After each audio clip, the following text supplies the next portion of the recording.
तो कुछ बिगड़ेगा नहीं। यही शरणागति जीवन भर उतार लो। कहीं भी रहो, घर पे रहो, परिवार में रहो, समाज में रहो, कुटुंब में रहो, जहां भी हो, हर स्थिति में केवल और केवल भेद हटाकर परमात्मा की प्राप्ति का प्रयोजन करना ही मनुष्य मात्र का कर्तव्य है और मनुष्य मात्र का लक्ष्य। आजकल एक बहुत बड़ी विडंबना है, हर कोई इसके पीछे दौड़ रहा है। और तो और दौड़े भी क्यों ना, क्योंकि इसके बिना बहुत सारे काम रुक जाते हैं। धन का काम तो धन से ही होता है, और आज सेवा भी करनी है किसी को तो महाराज उसके लिए भी धन होना चाहिए। बिना धन के हम सेवा भी नहीं कर सकते, दान भी नहीं कर सकते। तो धन तो चाहिए ही चाहिए, तो क्यों ना पीछे दौड़े धन के। लेकिन महाराज जिस प्रकार से हम दौड़ रहे हैं, ये मार्ग नहीं है धन प्राप्ति का। जो हमारी आपकी प्रक्रिया है धन के पीछे पीछे भागने की, धन का संग्रह करने की, और धन का संग्रह करके कुछ कार्य करने की, तो उससे धन प्राप्ति नहीं होगी।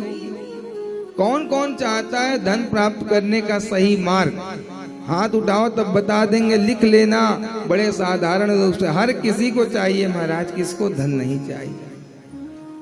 हम भी बैठे यहाँ हैं, भले अपने लिए नहीं चाहिए, लेकिन सेवा तो करनी पड़ती है ना। कोई आप जैसे भक्त आ गए, आपके लिए अगर धन नहीं होगा तो मैं उचित व्यवस्था कैसे करूंगा? आपके यहाँ मैं पहुंच गया, महाराज जी के लिए काजू बादाम कहाँ से आएंगे? धन से ही तो आएंगे। पता चला काजू बादाम नहीं मिला तो महाराज जी नाराज अलग हो गए, क्या सेवा किया इसने। उसकी परिस्थिति को तो देखेंगे नहीं महाराज जी।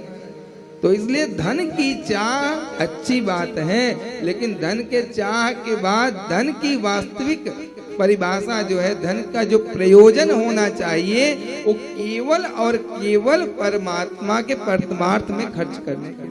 यानी धन हम खूब अर्जन करें, लेकिन उसका प्रयोजन एक ही हो, धर्म में। क्यों? क्योंकि महाराज लक्ष्मी जो है वो नारायण की पत्नी है। तो नारायण क्या चाहते हैं? नारायण स्वयं धर्म स्वरूप हैं, और बैल के रूप में भेद दिया तो वो हमारे नारायण ही हैं। यानी वो कहते हैं बेटा खूब कमा, मेरा आशीर्वाद है, लेकिन कमाने के बाद मेरी लक्ष्मी को हथियाना मत चाहना, कब्जा मत करना, और नाक फांस बन के उस पे मत बैठना, नहीं तो मैं क्या करूंगा? छीन लूंगा। मेरी पत्नी पे अगर कब्जा किया, मेरी धर्म पत्नी पे कब्जा किया, तो मैं तुझे हताश निराश करके छीन लूंगा। इसमें कोई दो राय नहीं। तो प्रसन्न कैसे होंगे नारायण? नारायण ही सर्वशक्तिमान है। सबसे बड़ा अगर कोई हीरो है ना, अभी जो एक्टर को देखते हैं, हमको सब कुछ नहीं है महाराज, केवल और केवल मेकअप है। लेकिन पूरे सृष्टि के जो हीरो हैं, नायक हैं, वो कौन हैं? जो बिना मेकअप के चमकते धमकते रहते हैं। कहीं भी महाराज स्पर्श कर लो तो कोई मेकअप क्रीम पाउडर नहीं दिखेगा, वो हमारे ठाकुर जी हैं। पूरे विश्व के हीरो हैं और बिना मेकअप के हीरो हैं महाराज। एक बार जो देख ले वो उनका दीवाना हो जाता है। और कोई हीरोइन एक्ट्रेस है पूरे विश्व की, तो हमारी राधा रानी, जानकी मैया, लक्ष्मी जी, ये हमारे विश्व की हीरोइन है। इन्हें ही हम नायिका और इन्हें ही नायक समझ के पूजने लग जाएं, ये आलतू फालतू अर्जी फर्जी लोगों को हम क्यों माने, क्यों पूजे महाराज? हमारे पास जब पूरे विश्व के एक्टर और एक्ट्रेस, उन्हें इसी दृष्टि से अगर देख लो तो भी आपको कष्ट नहीं होगा। उनकी सुंदरता के आगे पूरा संसार फीका लगता है। और तो और महाराज जो स्वयं कामदेव हैं, वो भी उनके एक अंश के बराबर भी नहीं है, उनकी सुंदरता के एक अंश भी नहीं है। जब कामदेव इतने सुंदर थे, जो एक अंश भी नहीं थे परमात्मा के, परमात्मा कितने सुंदर होंगे ये आप अनुभूति कर सकते हैं।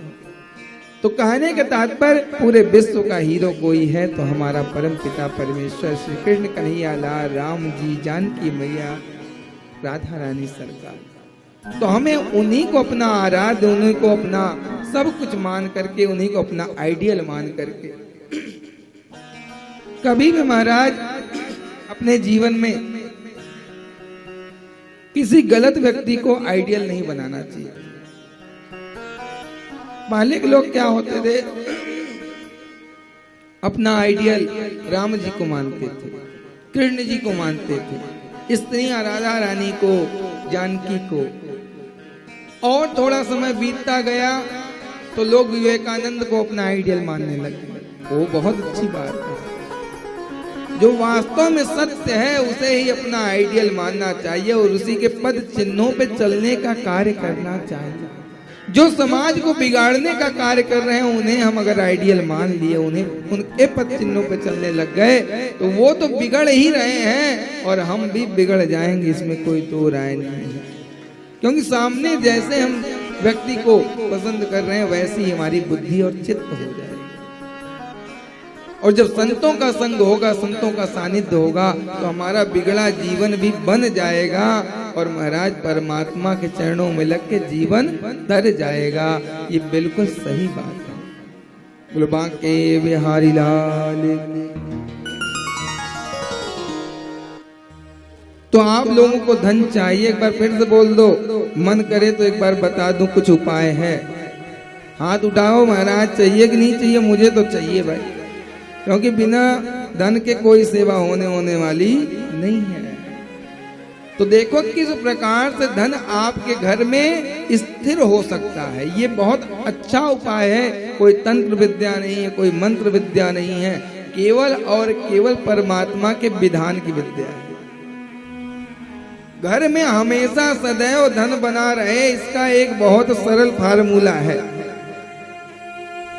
कोई कुछ नहीं करना है, सिर्फ जो बातें बता रहा हूं इस चीज को दिमाग में रख लेना, या YouTube पे जाके अगर भूल भी जाओ तो मुक्ति पथ पे जा करके इस समय को, इस दिन को याद करके जब भूल जाओ तो वो उपाय आप अपने घर में प्रारंभ जिस दिन से कर दोगे उस दिन से बिल्कुल दावे के साथ कहता हूँ, गारंटी के साथ कहता हूँ कि महाराज धन की स्थिरता हो जाएगी, आपके घर में धन रुकने लग जाएगा, इसमें कोई दो राय नहीं।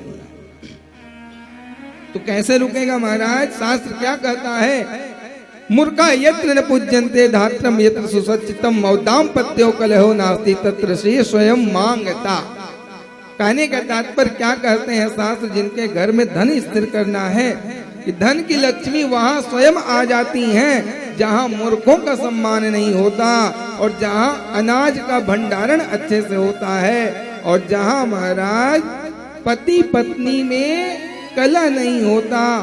दाम्पत्यो कलहो नास्ति तत्र श्री स्वयं मांगता। ये तीन चीजें आपको कर लेनी है, आपके घर में लक्ष्मी डेरा डाल के बैठ जाएंगी, आपके भगाने से भी भागने वाली नहीं है। लेकिन ये तीन काम करना पड़ेगा। क्या? पहला तो मूर्खों का सम्मान घर में नहीं होना चाहिए। मूर्खों का तात्पर्य क्या है कि जैसे आजकल क्या महाराज बिना विद्वता के लोग आ जाते हैं। आज नेताजी आ जाएं, कुछ नहीं जानते, लेकिन धन के कारण उनको हम बड़ा सम्मान देने लग जाते हैं। होता है कि नहीं होता है? आज आए मूर्ख नेताजी हैं, लेकिन आ गए तो उनके पद के कारण और उनके धन के कारण हम बहुत सम्मान देते हैं, बहुत आवभगत करते हैं।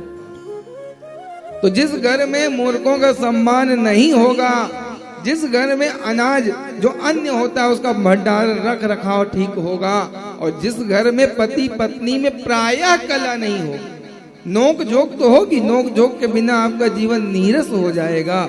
नोक झोंक तो करनी पड़ेगी, पति पत्नी में प्रेम को और बढ़ाने के लिए थोड़ा नोक झोंक होना ही चाहिए। और महाराज केवल और केवल कला नहीं होनी चाहिए कि अब हम आप अपने घर और मैं अपने घर, ये बात नहीं होनी चाहिए। तो धन की लक्ष्मी जो है वो स्वयं आपके घर में नाग बन के बैठ जाएंगी और कहीं जाने नहीं देंगी। लेकिन जब ऐसा हो जाए तो एक काम करना, दान ही करना। यदि दान भी नहीं करोगे तब भी लक्ष्मी को नारायण बुला लेंगे। नहीं जाना चाहेंगी लेकिन नारायण बुला लेंगे। दान दानेन भोगी भवति। दान करने से जो भी व्यक्ति होता है वो सुख भोग को प्राप्त करता है। जितना दान करोगे उतना ज्यादा परमात्मा आपको प्रसन्न करता है, उतना ज्यादा देता है।